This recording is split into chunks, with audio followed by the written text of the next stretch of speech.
before we get into the substance of this show, there have already been a number of requests for just one thing, Robby. Just one thing. I got it. I'm ready. They want the smolder, buddy. I know. Oh boy.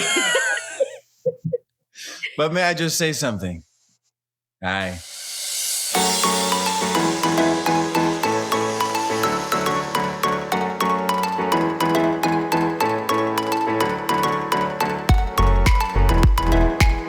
Welcome back, everybody, to this week's live episode of the DCL Duo Podcast, brought to you by My Path Unwinding Travel. And hoping that the technical difficulties we experienced last week are a little bit less. And so if we're still having technical difficulties, please let us know in the chat.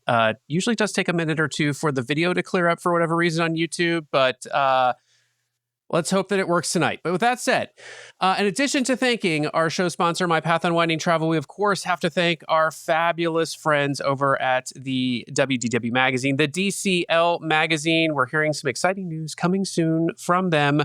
But if you have not already, head over to DCL-magazine.com right now so you can stay up to date on all the latest happenings with potentially the next edition of the DCL magazine that I think Stephanie has confirmed is coming. We're just waiting for the actual announcement at this point. Yeah. And I think the date, yeah. Yep. And so head over there, DCL-magazine.com. And while you're there, check out all the fun stuff in the WDW magazine store, including the DLR magazine, the WDW magazine, the fabulous calendars that they have, all the swag. Use code DCL Duo, all caps. That's code DCL Duo, all caps, to get 10% off everything in the WDW magazine store. I have no idea what you're doing with your hands right now, Sam. You're throwing signs over there or what? Oh, 10% off. It looks like you're making a triangle.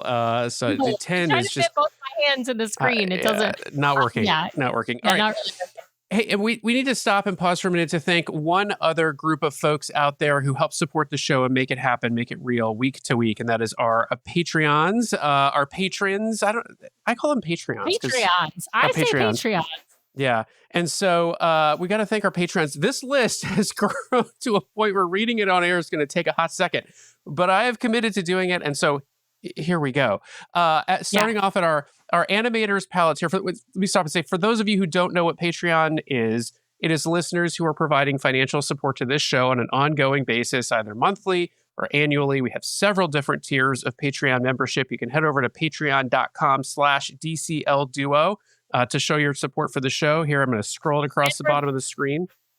And remember, we don't make any money off of this show. We are using the money that we receive from our sponsors and our Patreons to be able to produce this show for you. And if we have money, if we're in the black at the end of the year, we make charitable donations, generally to the UW Autism Center, which is, a charity near and dear to our hearts, and some other generally autism-related charities or Walt Disney World related charities like Make-A-Wish Foundation, things like that. Yep. So just to let you know, that's what this is about. Yes, this is all to help us defray the costs of this show. So with that, let me read our Patreons here. So we've got, starting off at our animators palette tier, Steve Elsis, his username is Steve Issues, but Steve Elsis, Dave Hale or Dave Hall, my glasses are failing me here. Sorry about that. Ashley Norton, Derek Sassman, Chris Brown, the good folks over at the Dillos, Diz, Bridget Casey, Constance Presley, Lauren King, Brittany Simon, Drew Curry, and of course, Haley Curry, Dennis Keithley. Oh, sorry. We have bled into our Palo brunch tier now with Drew and Haley Curry, Dennis Keithley, Edward Lynn, Chris Wynn, Emily Faye Abbott, Erica, Jeff Linwood, Kimberly Melchin, Sarah Reiner, Chris Braga kicks off our Palo dinner tier, Jennifer Swart, daily MTB writer, our good friend who we've not had on the show for so long, Josh Wilson. He hasn't been sailing DCL. Yep. Yensid Travel, our good friend Chris Warbeck, Cindy Leichner, Ann Witten, Sonia Allen, Megan Guys, Karen Tomprose, Shannon Owen, and now we're heading into our Remy brunch tier for the discerning. Remy brunch tier with Thomas Rogers, Sean Burns, Eric Neiman, Neiman, sorry. Cynthia Milanowski. And then we're hitting the Remy dinner tier, where we have our good friend, Mr. C.T. Sweek, Tina Peacock, David Z. Of course, we've got Robby and Jillian Abney. Oh, for some reason it took you guys out of order, Robby and Jillian Abney will be joining us in just a second. Robert Taylor, Lori Hotung, Anna, Samantha Dart, Miranda Gerber, Beth Gentry, Tracy and Michael and Draco. Finally, there they come up. Kraus Mouse Adventures, Larry Fine, Chris from Cambridge, Amy Denholtz Lewandowski, of course, our good friend Karen Shelton, Andrea Cobb, on to page 2, Lauren Porter, Karen Phillips, Amy Yee, and rounding it out with Adventures in Mousecapades. I apologize. Some of those were not in the right tier orders. It was apparently sorted by whether you pledged monthly or annually. But we appreciate and love all of you. And if you want to hear your name read on the air at the top of one of our shows, then head over to patreon.com and show your support today. With that, Sam, get us to our guests. Yeah. Get us to our guests. Okay, so we got to hit some news first before we introduce our amazing guests. And of course, I'm wearing my Avengers bomber jacket in honor of our amazing guests today. But we got to hit some quick news. There are 2 pieces of news I want to bring up. One has to do with the Wish. So last Friday night, after we wrapped our live show, we got a text message from our friend Chad Pennycoff over at the My DVC Points podcast. He was on board the Wish, and there were droids inside the hyperspace lounge on the Disney Wish. According to the executive, it's executive cruise director, who I think manages the cruise directors. The droids are only in hyperspace lounge or in the cargo bay because, of course, they only exist in the world of Star Wars. So you can find them at least on board the Disney Wish in those 2 places. We don't know when they make appearances. I'm not sure, how often this is going to happen. It just started on Friday night, but apparently this is going to be a thing. We've seen those droids in around the parks a little bit. And so there is at least one droid. I don't know if there are more on board the Disney Wish, but super exciting news. It might be a reason to book the Disney Wish. I'm just going to put it out there. Okay, second piece of news. Go that far. I don't know. Well, I don't know. It's pretty cool. Second piece of news is the Disney Adventure. The Disney Adventure has mostly crossed the Atlantic Ocean. She's on her way to Freeport, Bahamas. I believe that she ports in Freeport on Thursday, and then she will be heading to Port Canaveral on Friday. So on January 15th is when she initially ports in Port Canaveral. It sounds like she's going to be going out for some like 1 day out and back, and then maybe a 4-day out and back. From what we have heard, there were originally supposed to be cast member previews. We heard those got canceled. So we don't know exactly what she's going to be doing, but before she heads for her Panama Canal crossing, she's going to be sailing a bit out of Port Canaveral. So I do know a few folks who are down in Florida right now. I'm looking at you, Tracy, who are probably going to go down there as our roving reporters and try and get some photos or some video of the adventure porting in Port Canaveral. And so hopefully we'll have some more news for you on Friday over on our socials. But until then, I guess we'll just have to wait and see what's happening with the adventure. It will be an adventure. All right, Sam, get us to our guests. Okay, we're super excited to have our 2 guests back on the show. It's been a while since we've had them because it's been a little while since they cruised on Disney Cruise Line, but we've got to welcome to the show previous guests and friends of the show, Robby and Jillian Abney, who are also Patreons. Welcome back, you guys. We're so excited. Yeah, it's been 3 years. Crazy. Oh, that's ridiculous. And I know you said this is like a date night for you guys. I'm really excited that you chose to spend your date night with us. You sent the kids over to your sister's house, Jillian. And so we've got your undivided attention. You guys, let's tell folks who didn't watch our previous episode with you all, your backgrounds with Disney, because you're both former Disney, I was going to say cast members kind of as well. They're both characters too, but they're both characters. But Jillian, let's start with you, your Disney background for our audience. Yes. So the fun fact is that's how we met. So I do get to joke and say that I really got to marry real life Prince Charming, Captain America, whatever you want, fill in the blank. But that's how we met. Eugene Herbert. 12 years ago. We've been married now for almost 10, but about 12 years ago, we shared him 10 years, me 5 years at the Disneyland Resort. So I was mostly grew up as a dancer, so I got to do a lot of different things seasonally, different parades, shows, whatever popped up for that season I got to do. And it was the best season of our lives. It was amazing. Robby, you were never friends with Captain Jack Sparrow, correct? He wishes. Never. I wish. I think I was a little too tall for the captain. Too tall and too sober, probably. But yes. Yeah. Nice. Yeah, I was with Disney for almost 10 years. Started in the electrical parade long time ago. That's really dating myself. And then I just went from I did parades, and then Fantasmic was always a bucket list show for me. So I spent a lot of time on the island. Tokyo Disneyland changed my life. I got to take her back in 2019 to Tokyo. Best place in the world. Not even Disney. I think it's the best Disney resort. It's the best place in the world, in my opinion. So Japan was amazing. And then cruise line, which we'll really get into, altered my life in so many ways. I got to do some really fun projects with Walt Disney Imagineering. That is some very treasured memories for me. So Walt Disney Imagineering was incredible. And we'll get into stories of all the characters I got to play and people I got to meet. So it was just the adventure of a lifetime for sure. Absolutely. Brian, we can't hear you. Are you on mute? You can't hear me? What? Can you hear there me you now? Are. Turn my headphones up. Before we get into the substance of this show, there have already been a number of requests for just one thing, Robby. Just one thing. I got it. I'm ready. They want the smolder, buddy. I know. Oh boy. But may I just say something? Hi. For those of you listening to this show after the fact, you have just lost like that. If I could make that the intro, I would do the intro with that. But you've got to come watch the video just for that. So there you go.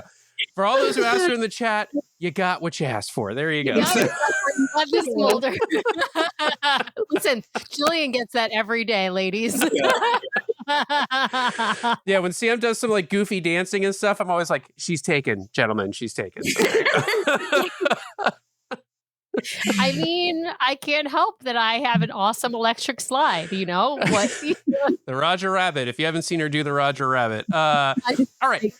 Rabbit. So you said Disney Cruise Line changed your life. How many cruises have you two been on now? And as I understand, this was the first cruise for your kids. So everything up until now has been just the two of you. So how many cruises have you been on? I'll start. Well, that's the joke, is that I've been platinum for about 15 years because we started cruising in the early 2000s. He's still gold, even though as a cast member, he's worked significantly more cruises than any of us. So it's always a joke where it's like, oh, your little gold lanyard. We have our black lanyards. I love it. Oh, no, she always says, I'll pay for your Palo. Mm-hmm. Don't worry about it. I love that. Growing up in California, did Disneyland a whole bunch. But as it seems probably a lot of dads don't enjoy Disneyland as much as their kids. And so once we found Disney Cruise Line as a child, my dad was like, this I want to do. So we cruised every year, at least once a year, since I was about 8 years old. And then once we got married, we've cruised together 4 times. 5. But this was the first time with kids. So going 20 plus cruises on Disney Cruise Line as an adult only, or even like a teen, you kind of get to do whatever you want at that point. And then bringing the kids on was a wildly different but equally amazing experience. It was so fun. Yeah.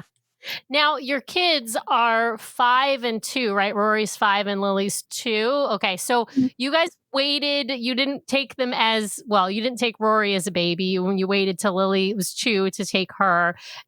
what did you think about in terms of deciding when was the right time for their first cruise? Like, you guys had a lot of experience on the cruise line as adults, as a cast member, as, you know, a childless couple. Like, how did you decide, okay, now we're ready to take the plunge into Disney Cruise Line? I think it was a lot of like, I saw Rory and I knew it was going to be not only memorable, but that I knew he was going to do so well. I think Lily Jo is a very strong, like at 2.5, very strong opinions, and she can hang. But like the idea of like Rory meeting Captain America and how well he does with characters, I was like, this is a no-brainer. I think this is the time because I think he'll remember this cruise. Not that you don't do things like you don't go to Disneyland because your kid's too young because they're not going to remember it. I don't agree with that. I think Rory is just going to be able to talk about, he calls it the Mickey boat. I think he's going to be able to talk about the people he met on the Mickey boat and like the things he did in the kids club, like years down the road. Mm-hmm. And that's what I thought. Yeah. This is the best time to go. I always like to say, like, yeah, they may not, like, the way to think about it isn't whether they're going to keep the memory or not. The way to think about it is, are you making a memory about them that you want to keep? You know, so like if you're going to take your kids when they're too young, yes, they're not going to like be, 22 and telling stories about that time they went to Disneyland when they were, a year old. But you will have that memory and you will have those photos and you will have those moments. And so, I fully agree. To be honest, we would have done it sooner because that's what we enjoy. But as you know, with young kids, you pick and choose your vacations. Because we still have friends who are cast members at Disneyland, that's a little more financially feasible for us. Yeah. So we did a couple of those in between, and we actually booked this cruise 20 months in advance. So we knew for a long time that this trip was coming. And I think it just fell at these particular ages. If we could financially afford it, we would cruise a lot. But the other consideration with the kids on the cruise line, right, is like, are the nursery age versus Oceaneers Club age, right? Like you do, I don't want to say you lose the benefit because, people can make their own choices. But, if you're looking to have that cruise where it's like, we're going to reconnect as a couple and our kid's going to be in the kids club. Well, not if they're under the age of, Sam can quote it for me, 5, I think it is, and potty trained. No, it's 3. So 3 and older, if you're potty trained, can be in the Oceaneers Club. So 3 to 10 is Oceaneers Club. Under 3, or actually 3 and under, I should say, because if they're 3 but they're not potty trained, they go to the nursery. And the youngest you can go on the cruise line as a baby is actually 6 months. In some cruises, it's actually a year old, just depending upon the itinerary. The longer itineraries, like transatlantic, Panama Canal, where they have a long time where you're at sea and you're not near port, they require the child to be at least 1 year old, actually, not 6 months. And that has to do with the medical equipment on board. They also have restrictions. Jillian, we have to say on the air, congratulations. You guys are pregnant with baby number 3. So you also sailed while pregnant. And of course, you had to sail. Sam, they weren't telling anyone yet. Right. We're week 29. Now we're like, guess what? They sailed us. When we booked this cruise way back when, and we were family planning, we said, okay, for me to be able to go on this cruise, there were logistics involved. And so we made sure that happened. And so when I left the cruise ship, when we disembarked, I was 23 weeks and 4 days. So yeah, because the same reason why you can't have the younger baby and also why you can't be more than 24 weeks pregnant is because they don't have the medical equipment on board for a newborn infant, and so they don't want to have that happen. They don't want you to have a baby on board the ship. Is this a question I have? Did that change anything that you had to fill out on the pre-booking or the pre-boarding questionnaire? And did that prompt anything? Did like the doctor come out to just, say, hey, what's going on? And or let me see proof of how many weeks you are. Or anything Yes. So I had done some research. The only thing that popped up, I'm pretty sure for everyone, is there anyone in your party that will be beyond 24 weeks? I don't know if that's popped up for you guys as well. Once you click no, I really think it's an honor system. I covered myself and made sure I had a doctor's note from my doctor. But from what I had heard, it's based on if they think you look pregnant or not. That's dangerous I territory. know it is dangerous. It is. It's very dangerous. But I made sure I had my doctor's note. So. Yeah, that makes sense. Well, so let's dive in. I should say lots of congratulations rolling through the chat for you. So yes, lots of congratulations in the chat, of course, popping up. And, I mean, first it was the smolder, now it's the congratulations. It's just the chat, the tone of the chat changes as we go along. We gotta dive in and talk about who else sailed with you, because of course the two of you and your two kids sailed with you. So 5 and 2-year-old, as I mentioned, but you also had some other family sailing with you as well. Is that right? Yeah. So we booked this February of last year, and we just put it out to our family. We have a big family here in Texas, and we just said, here are the dates. It was a really good deal. It was out of Galveston, which is like a 5-hour drive for us. I told Wes on the DCL Dude podcast, I said, I'm going to be Mr. Galveston because I want to cruise out of Galveston year round so badly.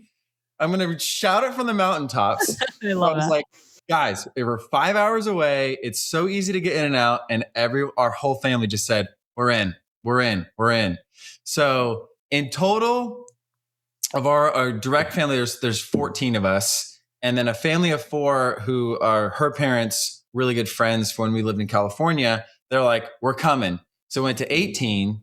And then about 6 weeks before, our really good friends from California said, hey, guess what? We're coming too. So there was 22 of us total.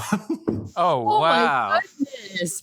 Yeah. Now, logistically, did you try and coordinate everything with everybody, or was it kind of every man for themselves? What did you do for let's say dining, pre-planning? Because 22 people, you can't fit that many people at a table. You can only fit, I believe it's 11 or 12, maybe I think it's 12 at a table in the dining room. But that's even a lot. I'll be honest. I actually don't really like to be at a table more than 10 because your service gets quite slow.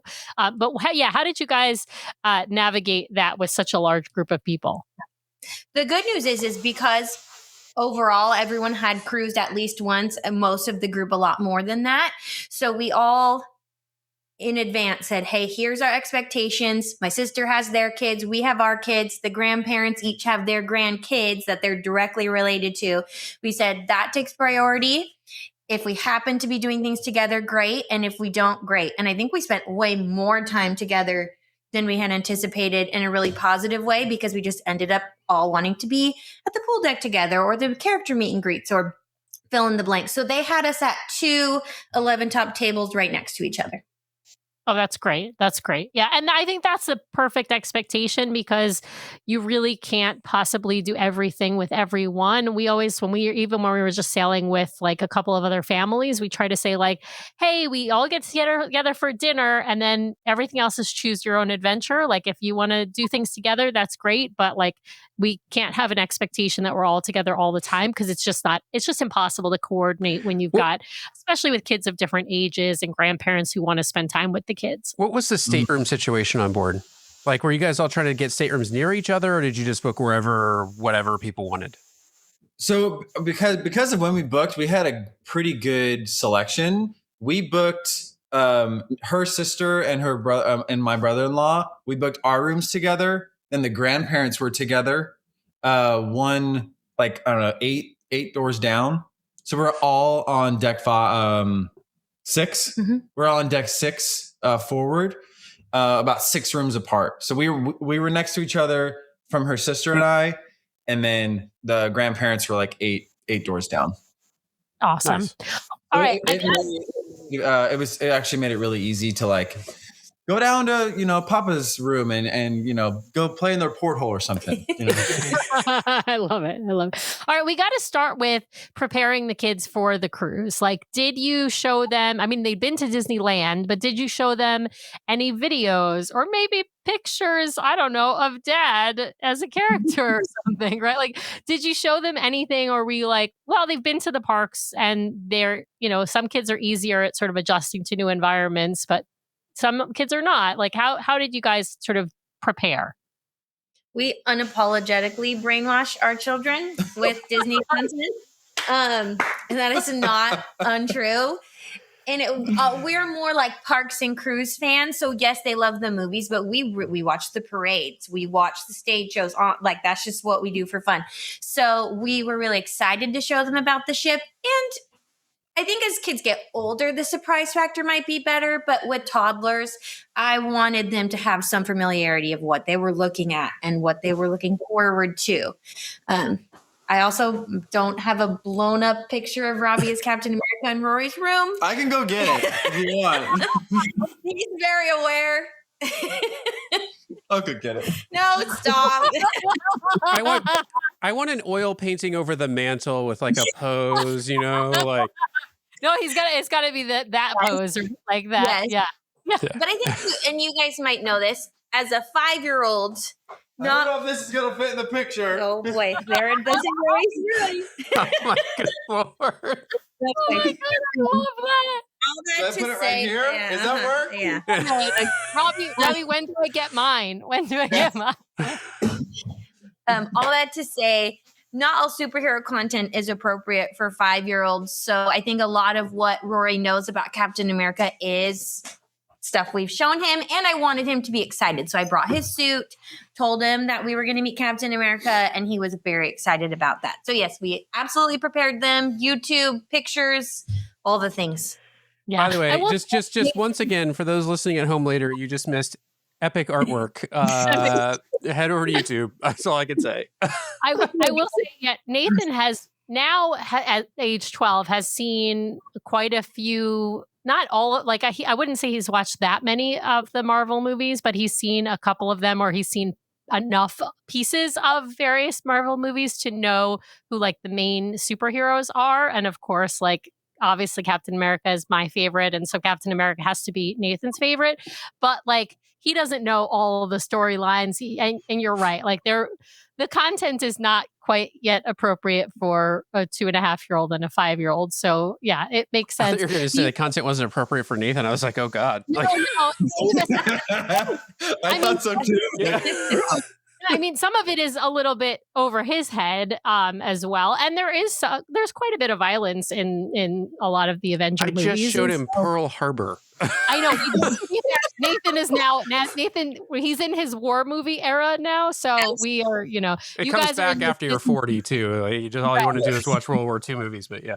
You guys are in your Disney parent era. And now Nathan is in his war movie era. So we've just introduced him to war movies and heist movies and things like that. So he's now discovering a whole new world of movies that are not animated. So, but let's jump into, okay, you get to the Mickey boat, you get to Galveston, you see the Mickey boat in the distance or as you're nearing it.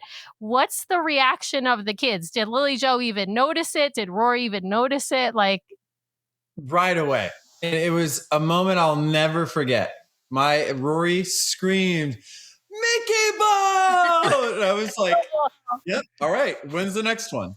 I do that too. Is that okay for adults? It was so worth it. And Lily Jo, she's a smart cookie. So she totally got it. She knew we were going on. Like she was like, but her timetable is, I see it, I want it now. So like, why aren't we getting on it right this very second? Right. So that boarding process, not so easy for toddlers, right? Like there's the boat. Here I am. Why am I not on the boat yet? Yeah, yes. Absolutely. Yeah. But all right. Yeah, that moment, I was like, we got close enough where he could get a straight shot of it. It was amazing. Oh, I love that. All right. Well, let's talk about getting onto the ship, and we'll jump through the boarding process. Everybody's heard about that process, right? What were their first reaction when you walk on and you're, ladies and gentlemen, please welcome aboard the Abney family, and then everybody's clapping? And is there a character on the staircase in the atrium? Like, what was that like? I was really hoping there would have been, because they're very character-centered children, but there was not, unfortunately. But I think they were, when kids see something really big and overwhelming, they were into it, but almost like taking it in. So it took them a few minutes to take it in, but we did make sure, since this was our first time with kids, we studied up and we were like, okay, get in the atrium, we get announced, we enjoyed that moment. let's go to the kids club. So that was the first time we ever got to do that. And that little boy in that Andy's room slide was in hog heaven. He was so happy. So that was really cool. All these years of going on the cruise line, imagining what's it going to be like to take our kids, and to see him just thrive was the best.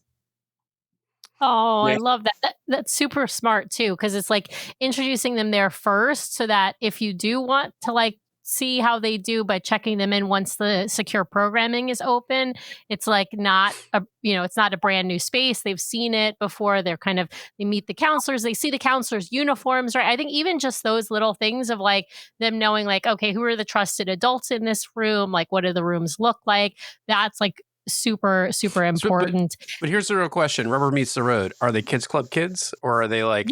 Well, and then, we had, of course, it's a Small World nursery though for Lily Jo. So I assume she that wants out. to be a kids club kid. She's the youngest of the 5 cousins. And we made sure she was potty trained before we went, because we wanted to all swim together. And she was very confused why she couldn't do what all of her older cousins were doing. But she thrived in the kids club. And we even heard from her after our Palo, which I know we'll talk about, that Pluto came and hung out with them. So she had a great time. Oh, love that. Yeah. So how did Rory do in the Oceaneer Club then? He was amazing. I'm not just saying it was great because we're on this. Like, he did so well. I wanted him to go in there, and it wasn't like, Dad, leave me alone. He was just excited to be where he was. So when I took him out, he was having fun. When I said, "Hey, buddy, do you want to go to the kids club?" And he screamed for joy. So he really did well in there. And then when we left, there were sometimes he like, "No, Dad, I don't want to leave." Yeah. Most of the time he was excited because I was like, "We're going to go here."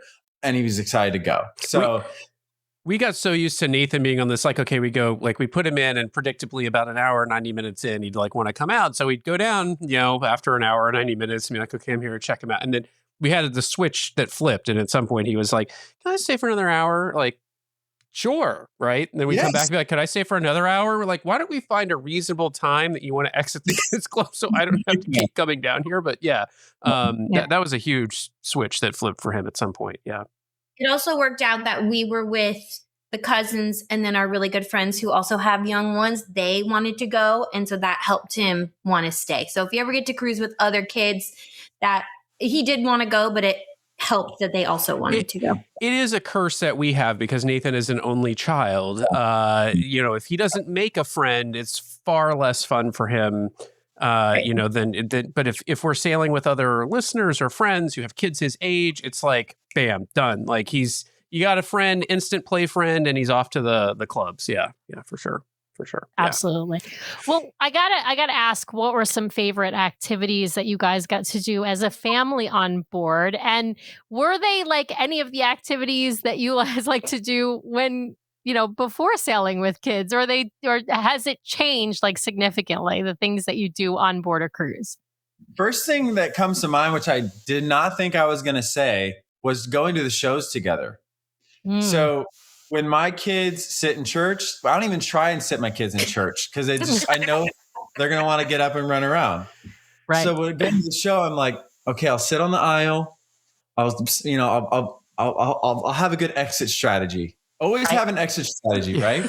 Yes. So I was very prepared to like pick up and go.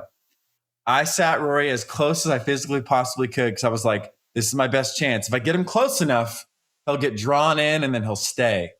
He watched every show, did not move, and clapped between scenes. I was like, "Oh, honey, it's happening." It's in his blood. He's a theater kid. I mean, Mom still does theater, right? So and probably picked up every piece of Mickey-shaped glitter he could find. Bubbles and dreams, Elsa and the snow. Like, it was, so all the, like, the 3D projections. That was one highlight because we got to do it as a family. All 4 of us went, and they sat, and it wasn't like you're just handing them off to each other like it normally is. Like, okay, you want to go to Mom? Oh, coming back to me. Like, they just sat and enjoyed it. It was great. Right. Are you listening to our show because you want to make the most out of your next vacation? Great news. The fabulous team over at My Path Unwinding Travel can help guide you so you don't miss a thing. Their team of professional travel advisors are caring, knowledgeable, and experienced. It's why we use them to book our own travel. My Path Unwinding Travel is an authorized Disney vacation planner, which means they are recognized by Disney for their expertise and service. They have sailed on all the Disney ships, including in concierge, visited the theme parks, adventured with Disney, relaxed at Aulani, and so much more. Whether it's a Disney cruise, a theme park vacation, or Adventures by Disney, or if you are looking to expand beyond the mouse, My Path Unwinding Travel will elevate your next vacation planning experience. Even if you have already booked, reach out for a complimentary consultation to make your vacation even more magical. Ready to talk to the experts? Head over to mypathunwinding.com/DCL Duo or email dclduo@mypathunwinding.com so they know we sent you their way. Thanks, My Path Unwinding, for sponsoring today's show. Now back to the episode. I'm curious to go to the other end of the spectrum for 1 second. How are the grandparents? Do the grandparents have a good time on the Disney cruise? Because we talk about Disney being kind of a good multi-generational cruise line, but did they have fun? Honestly, we saw them way less than I thought. They A lot less. were off. My mom wanted me to plug this. She won the big grand finale bingo. Oh, nice. That was a huge highlight for them. My So she dad, paid for her cruise, basically. yes. Oh yeah, no, and some. Oh shoot, got a little frozen. But yes, they had a blast every night. They all went to Keys. All the grandparents, because the parents had to go to the room because the kids had to go to sleep. All the grandparents were going out at night. They were in the spa. I'm pretty sure my dad got 3 massages over our 5-day cruise. I think you got a facial too. I feel seen. I gotta say, the Disney grandparent era sounds better than the Disney parent era that we're all living in. We did not see them as much as I thought, and I was loving it. Like, go live your dream. Yeah. Like, I would say though, the biggest glaring difference between how we normally function on adult cruises and this one, we spent most times on most cruises hanging by the adult pool, Cove Cafe, all of the luxuriating moments. I spent a lot of time in that family pool watching Funnel Vision, which ended up being such a highlight because we all could do it. Yeah. And like I said, Lily Jo was potty trained weeks before strategically. And we would all the family would pop in. We would go get ice cream. We would go get lunch. We would meet back up. And so that was something. Aquadome. Yes. Rory rode the twist and spout over and over and over and over. So that was something that I had never experienced, but enjoyed honestly just as much, just in a different way. Mm-hmm. Yeah. That's a great point, though, to bring up about the potty training. I think a lot of people don't realize that this is true across all of the cruise lines. This is not unique to Disney. But if you are not, if you are a diapered individual, whether you are an adult or a child, you are not allowed in the pools on a cruise ship. On Disney Cruise Line, the only area that you can go if you're a diapered individual and you still have to be a young individual, like a toddler, is the splash pad. And so if you want your kids to be able to go in the pool, they have to be potty trained. And if you are an adult that is unfortunately cannot toilet themselves for whatever reason, you aren't going to be allowed to go in the pools on any cruise line. Like I said, it's CDC rules. I believe it's not unique to Disney Cruise Line, but that's the reason. If you can potty train early, my goodness, 2.5, that's pretty good, you guys. Like, I mean, she is a girl, motivation. Yeah, but she is a girl, but like that's pretty amazing. So kudos to you all. But that was smart, because otherwise you would have been stuck one of you would have been stuck at the splash pad the whole time, kind of just standing there with Lily Jo, while the others in the pool or the water slides with Rory. Yeah, which is always hard. Something I didn't know, and because I really didn't spend a lot of time in the family pool, is they'll take it seems like pee breaks, where they'll just all right, everyone out. It's not, it's very intentional. Like, go get dry, clean, really go take your kids to the bathroom. And so, but they're very good about, and everyone was very, all right, we got out, we waited 5 minutes, we got back in, and we just did it for hours. And yeah. I remember Nathan getting out, Do you need to use the bathroom? Nope. You would like go get in line at the rope waiting for the pool to reopen. All the kids would descend. Yeah. I never knew that. And so before I had kids, I was like, wait, is this like adult time? I don't know. Why are we breaking? Oh, makes sense. I have to tell you, I never, that like has never occurred to me. Like you just saying that for the first time now, it never occurred to me that would be the reason to get everybody out of the pool to make the kids go to the bathroom. Like, but it totally makes sense. It just, well, it's get them to go to the bathroom, make sure they've eaten something. Do you know where your kids are?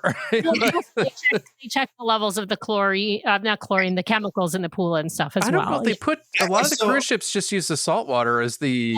Yeah. They do put some cleaner stuff in with the salt water, I believe. Sam, I watched the lifeguard during one of the transitions. He didn't touch the water. And I was like, maybe you do it every other time. But I was like, I watched you for 10 minutes.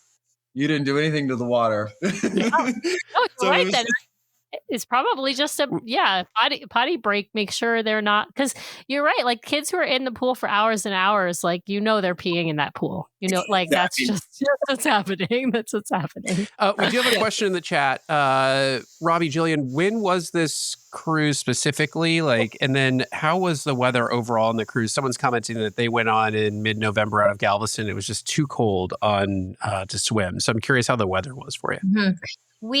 So when we chatted with you guys 3 years ago, it was this exact itinerary in January over New Year. So it was a very similar time of year. So I expected it to be similar to our previous experience, which was freezing in Galveston, cool on the first sea day, really warm once you hit Mexico, which is exactly our experience.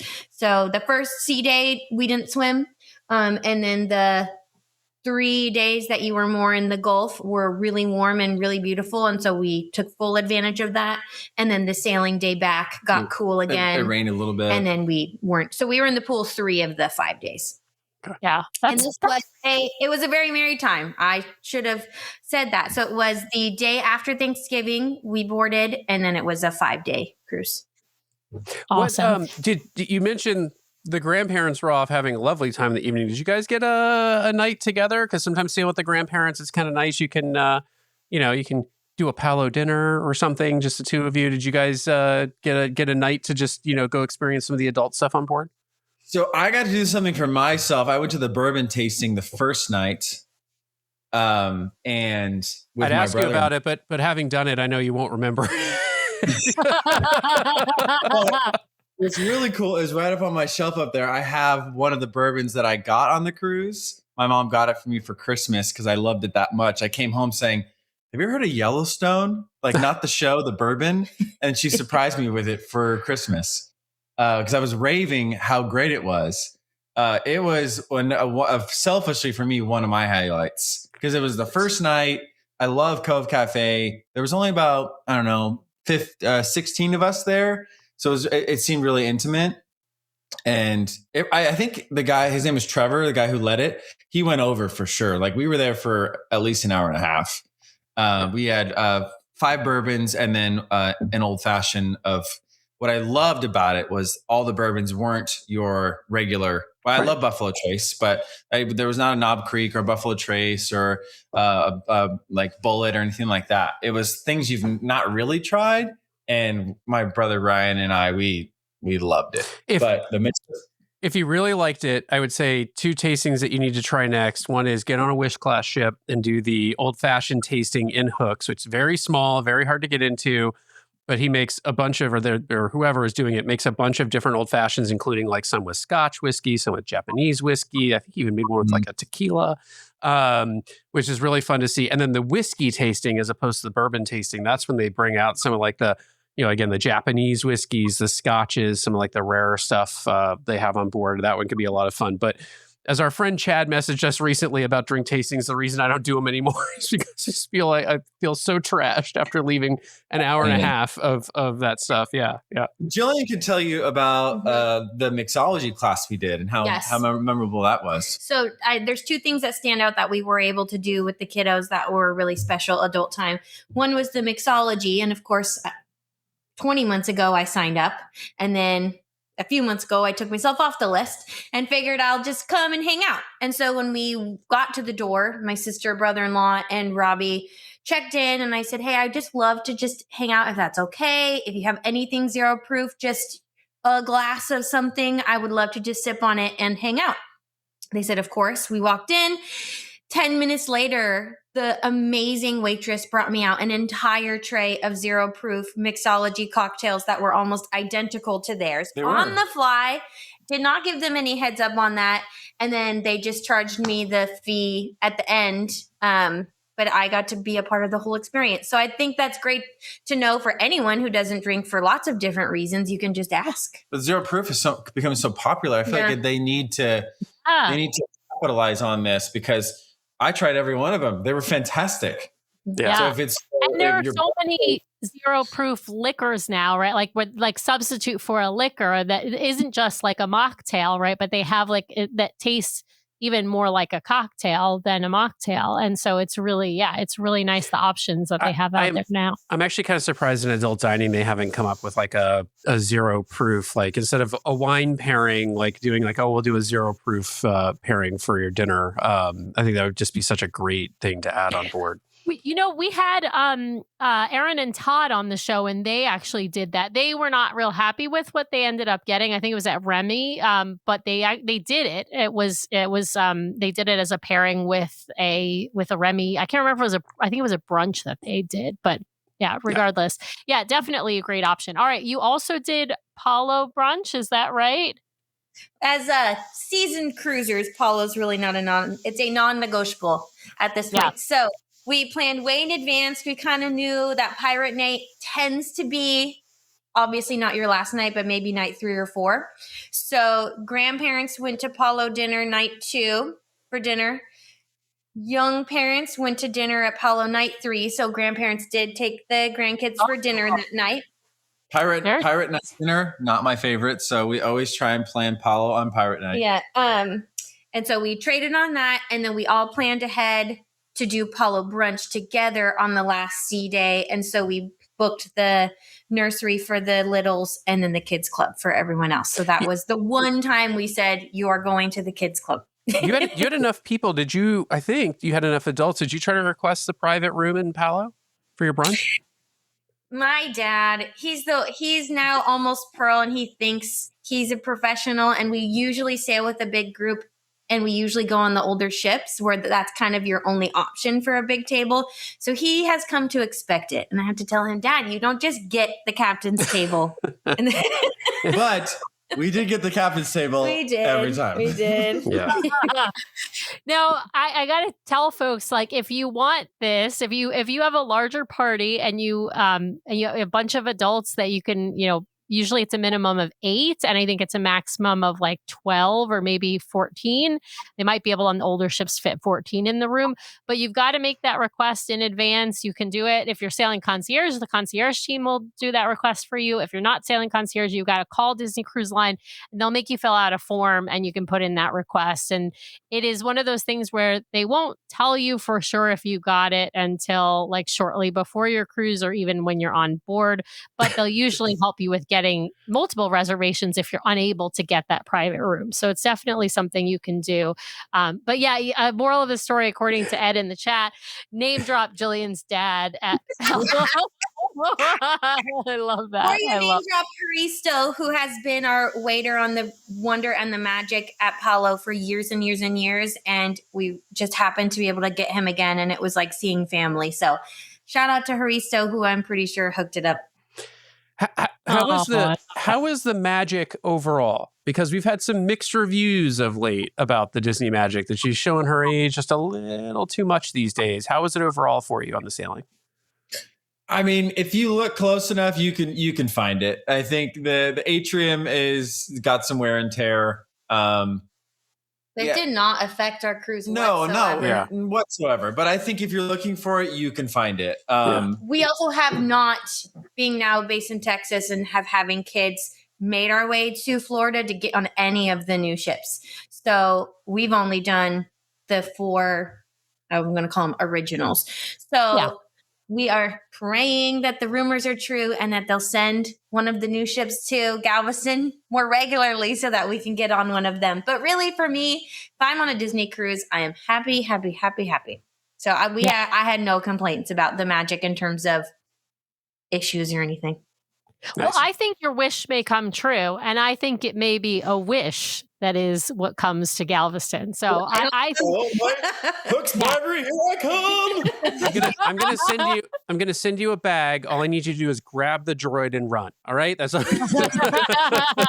yes. Now that the droid is in Hyperspace Lounge, no, but I mean, the wish, we know, even though Disney hasn't announced it, the wish is going over to Europe in 2027. We know that from the calendar. We also know that from various port schedules in Europe that have said the wish is on their schedule. But after she comes back from her summer in Europe, they have not said what she's going to be doing. And I'm not saying I don't have any inside information on this, but I would not be surprised if, because there will be more Wish class ships now in the fleet between the Wish, Treasure, Destiny, and then the fourth Wish class ship, which comes out in 2027. It would not surprise me that when that ship comes out, that maybe the Wish would switch itineraries, and whatever ship that is, that new ship might take over that 3-4 night itinerary out of Port Canaveral, because they'd like to keep a new ship over there. So yeah, I think that's definitely a possibility. We won't know, I think, until the next itinerary release, when we see what the other ships are doing, or maybe 2 itinerary releases, frankly. All right, well, I want to talk characters, because one of the things, of course, Robby, that is near and dear to you is playing characters on board Disney Cruise Line. And of course, your kids got to meet some of their favorite characters on board. You mentioned Rory dressing up like Captain America. I got to understand what that moment was like when you get to introduce Rory to your successor on Disney Cruise Line, Captain America. I first have to say, my friend Sierra listened to the podcast I did with Wes, the DCL dude, and she was like, "Why didn't Robby tell him who he was?" So Sierra, I was the very first Captain America on Disney Cruise Line, or in general. In general.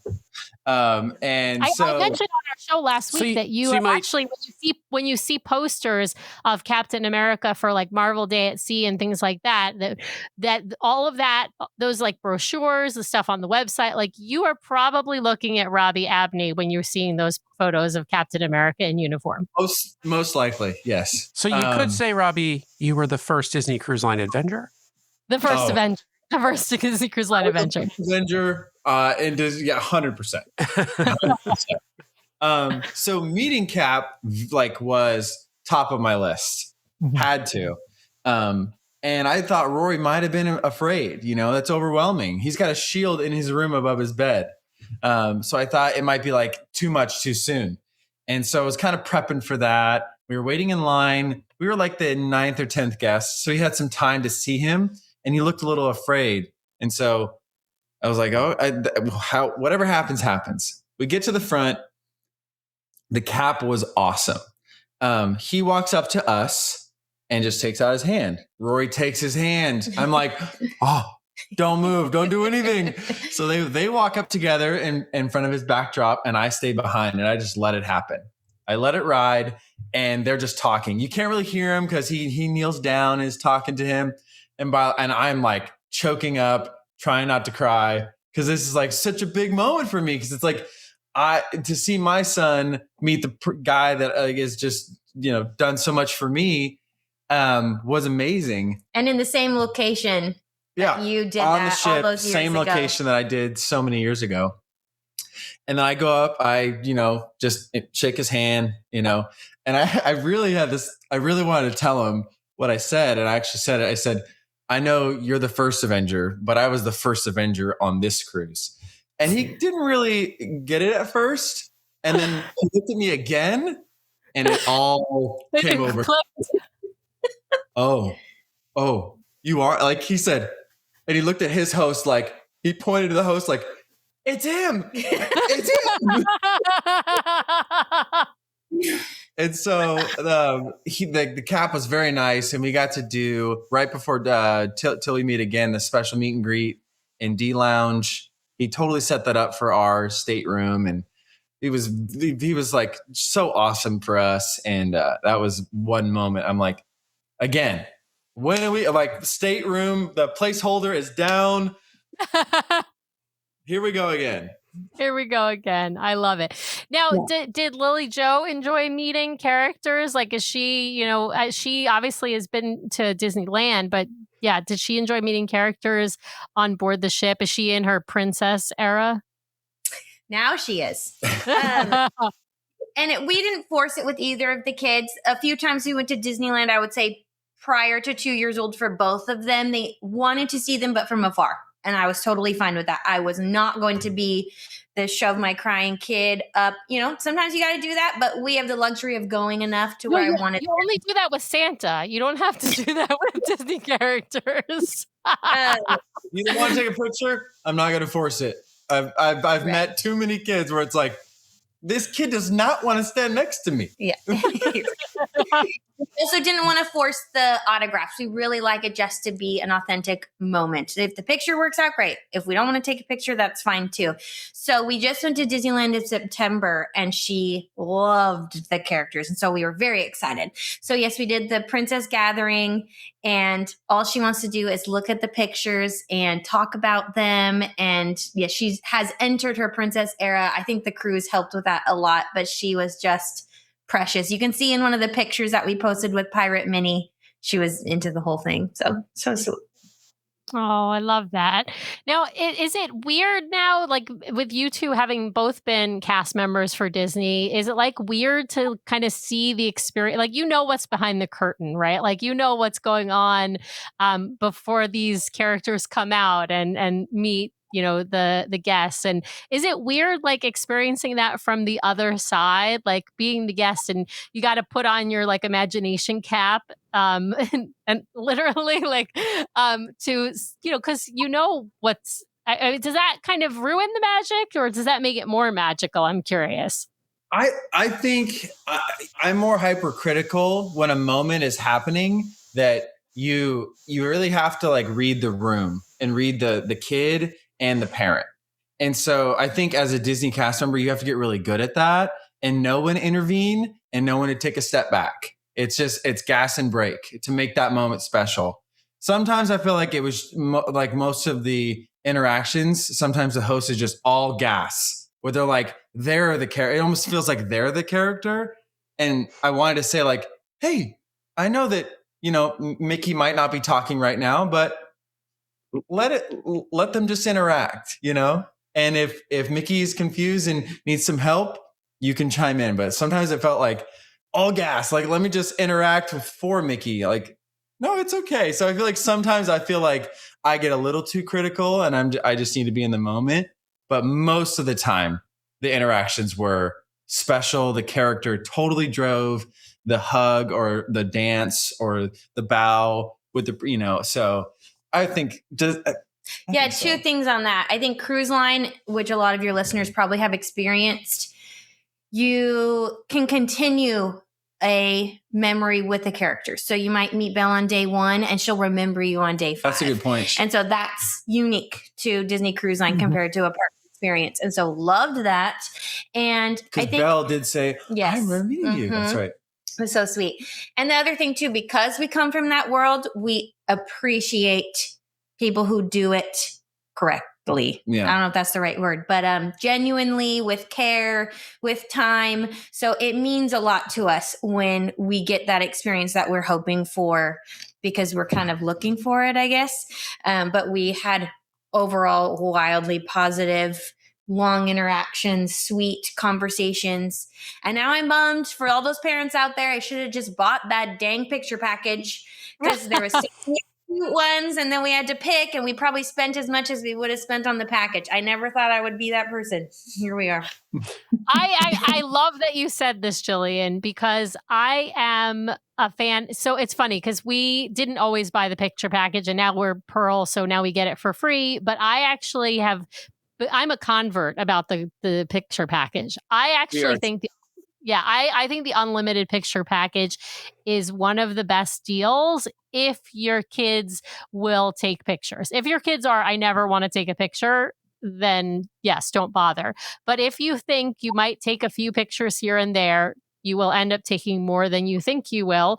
And those pictures, the unlimited picture package, you pay less if you buy it ahead of time. If you decide that you don't want any of the package, like you don't want any pictures, they will actually refund you, usually on board if you're really nice. And if you ask really nicely to the folks at Shutters, if you pre-bought it and then you're like realize, oh, we didn't take any pictures, right? Like, or there's only like 5 pictures, so it's not really worth it. Then they will usually refund you. I can't guarantee that, but if you're really nice to the cast members, they'll usually make it happen. I also love the thread of you can continue the experience with the characters along the way. As Sam experienced, she insulted Donald on night 3, and he remembered her at Castaway Key on the next day. So yes. Absolutely. Oh, Ed is saying that it's not even discretionary. The refund is guaranteed. So that's great. But yeah, always get the picture package. I say if you think you'll take like even just a few pictures, because once you hit, I think like 10 pictures, like the 10 picture package costs like $10 less than the unlimited picture package. So once you're hitting like 20 or 30 pictures, you have actually like hit the unlimited picture package basically. And if you buy it ahead of time, it's cheaper than if you buy it on board. If you're Pearl, of course, you'll get it for free. So you don't need to do anything. You don't have to book it. It will just automatically be applied to your account. But yeah, and Ed is saying you just have to make sure you haven't downloaded any photos. So if you decide to get that refund, you can't have downloaded any photos. They will not refund because, of course, then you've already captured some of those photos. So some folks are saying, if I paid for the package, my kid's going to stand there for the photo. You I mean, I can only control my own kid, and he will do some pictures. She didn't pay for the package, and I still have to stand there for the photo. Yeah, so that's where this is going. Is as Tracy mentioned in the chat, or your spouse. It's not just about making your kid stand for pictures. Sometimes it's about making your spouse pose for pictures, because we don't take a lot of pictures in our everyday life, right? And there isn't a photographer standing outside my front door to take a photo of the two of us or of us as a family. And a selfie is just not the same. So it's really nice when we can get those photos either at dinner or in front of the backdrops with characters, especially those magic shots. You know, we love those magic shots. Yeah, all of the things. All right. Well, we have hit an hour. We are over an hour for our live show. So I need to take us out. Forever. I need to take us out. We could talk all night with the two of you. I have one final question, my favorite question to ask on the show, which is what's next? Have you got something planned? Have you got something booked? Like, where are you headed next with Disney Cruise Line? We have our placeholder, of course.